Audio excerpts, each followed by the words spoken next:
The Tao of Self-Confidence, Episode 591. Welcome to the Tao of Self-Confidence, where I share stories of amazing women who have discovered their inner journey to self-confidence.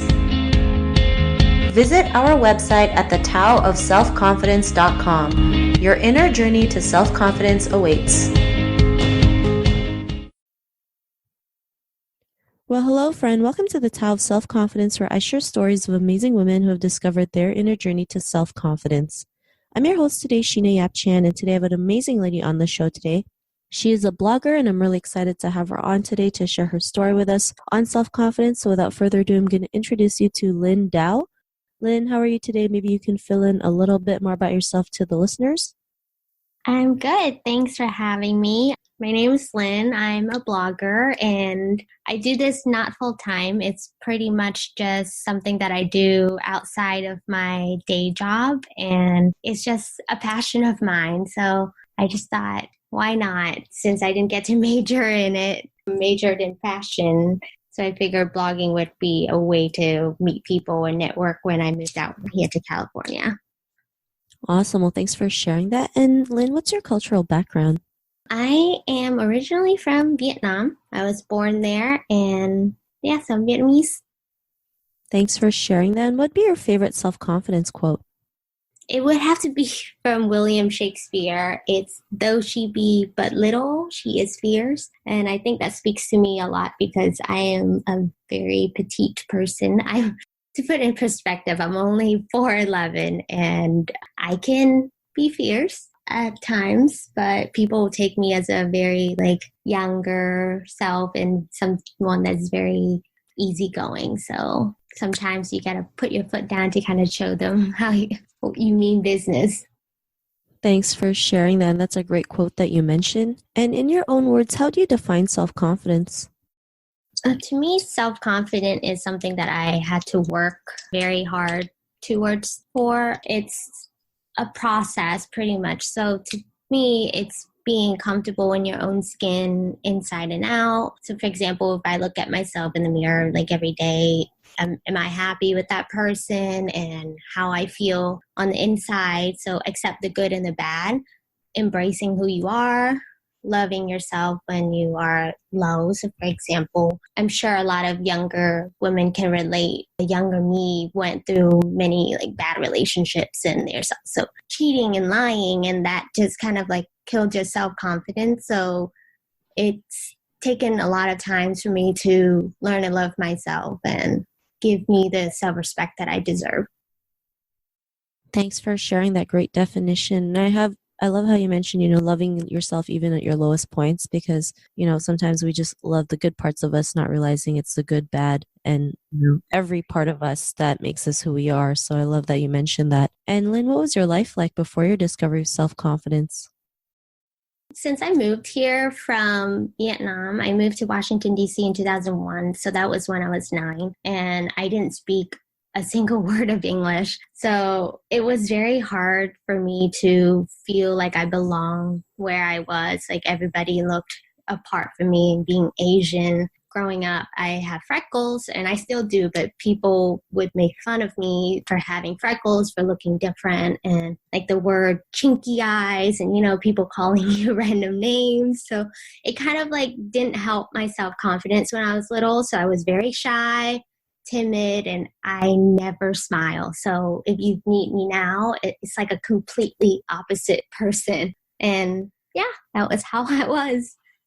Thanks for sharing that. And it's always, a battle, especially when you move to a different country and, people, you don't look like what people mostly look like in that country. It's we try to have our culture and their culture at the same time, which kind of confuses us. But, what was that point in your life when you realized you were more than enough to go out there and be who you are and realize that, you are beautiful just the way you are? What was that aha moment?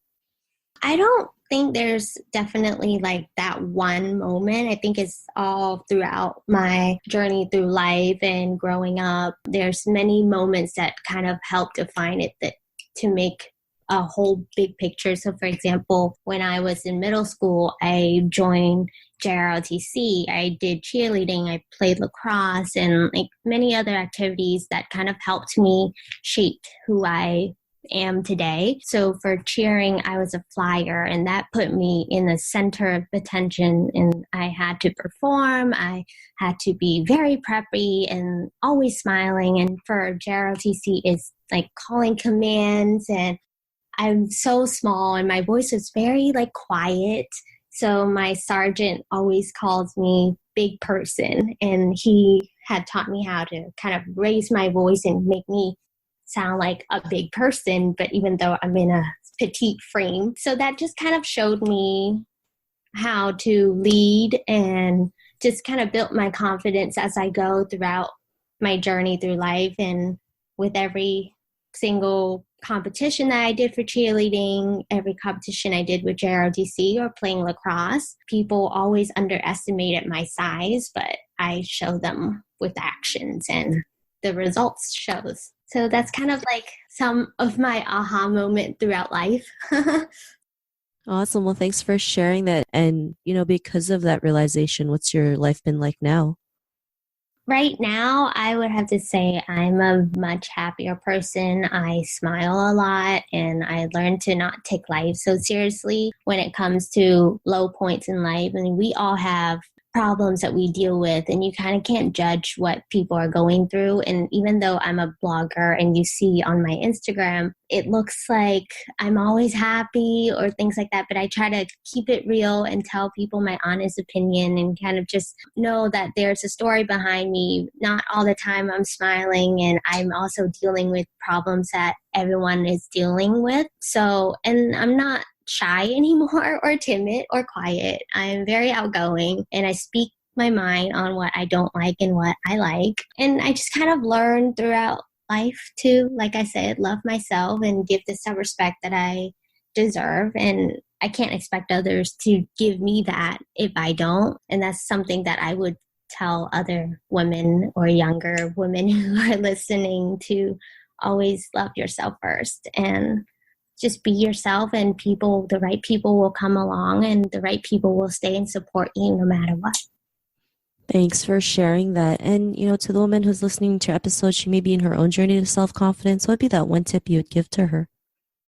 Just be selfish with yourself and selfless with others. And what I mean is you have to love yourself, put yourself first when it comes to doing things that makes you happy. So don't pay attention to the noise behind everything, because everyone will have their own opinions and they're all on different journey through life. And help others, celebrate and empower them when they're at their highs. And at the end of the day, it's going to be your life. So be whoever you want to be, do what you want to do, as long as there's respect all around to people, and surround yourself with positive vibes. Just be kind to your body and soul always, because that's your life, and be you. Thanks for sharing those great tips. And Lynn, if our listeners wanted to get to know a little bit more about you and what you do, or check out your blog, is there any links or social media profiles we can connect with? Yes, so you can find me on Instagram. My handle is long, so it's called XcapewithLinh, and that's XCAPE with Lynn, and my name is spelled LINH. And you can also find my blog, XcapewithLinh.com, and you should be able to find everything else on there. Feel free to email me.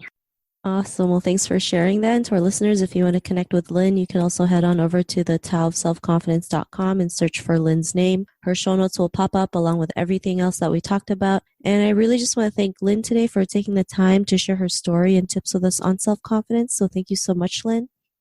Well, thank you for having me. Hopefully that helps.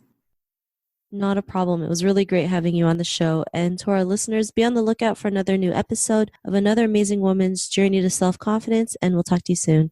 Bye for now. Bye-bye. Thank you for tuning in to another amazing episode of the Tao of Self-Confidence. Get your free self-talk tape for building self-confidence by visiting our website at thetaoofselfconfidence.com. Your inner journey to self-confidence awaits.